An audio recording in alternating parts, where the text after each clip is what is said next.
Сәлеметсіздер ме балалар? Бүгін сендермен ана тілі оқулығындағы 91-ші жаңа сабақ заттың санын білдіретін сөздермен танысатын боламыз. Олай болса, бірінші жаттығуға назар аударайық. Тақырыбы бойынша мәтін мазмұнын болжа, мәтінді тыңда. 4-90. Түркі халықтарында жылды 4-90-ға бөледі. Олар қыс 90, жаз 90, шілде 90, күз 90. Мұны жылдың 4 мезгілі дейді. Әр 90-да 3 ай немесе 90 күн болады. 90 деген сөз осыдан шыққан.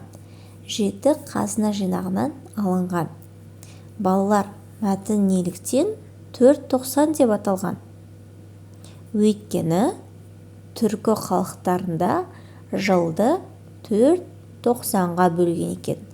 Әр 90 жыл мезгілі бойынша қалай аталады?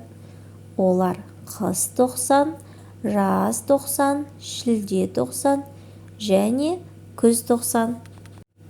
Ал ендеше мәтіннен неше, қанша сұрақтарына жауап беретін сөздерді көріп тұрсыңдар ма?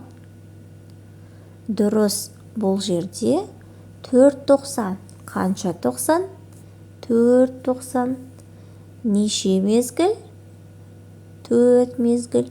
Яғни 4 санды білдіріп тұрса, ол сандар заттың санын білдіретін сөздер болып саналады. 90 деген сөз қандай сұраққа жауап береді? Қанша? 90. Жарайсыңдар балалар. Заттың санын білдіретін сөздер қанша, неше деген сұрақтарға жауап береді. Екінші жаттығу. Сұрақтарға жауап жаз. Қане, мына сұрақтарға жауап бере отырып, дәптерімізге жазамыз. Атың кім? Атым Асылбек. Неше жастасың? 7 жастамын. Нешінші сыныпта оқисың? 1-ші сыныпта оқимын. Яғни осы сұрақтар қалай сұрақ қойылса, дәл астына жауаптарын жазатын боламыз. Нешінші сұрақтарына жауап беретін сөздердің астын сызайық. 7 жастамын. Неше жастасың? 7, яғни 7 сөзі неше сұрағына жауап береді.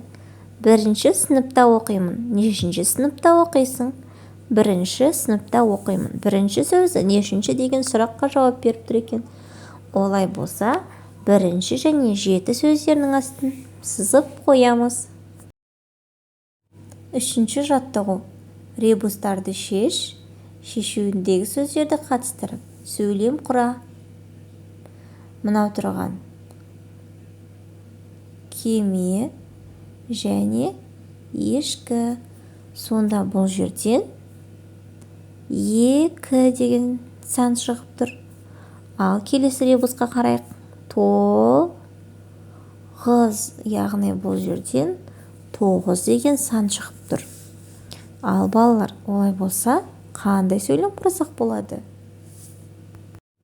Менің 2 лағым бар. Неше лақ? 2 лақ. Асылбек 9-ға толды. Нешеге толды? 9-ға толды. Заттың санын білдіретін сөздер қанша, неше, нешінші деген сұрақтарға жауап береді. Есімізден шығармайық.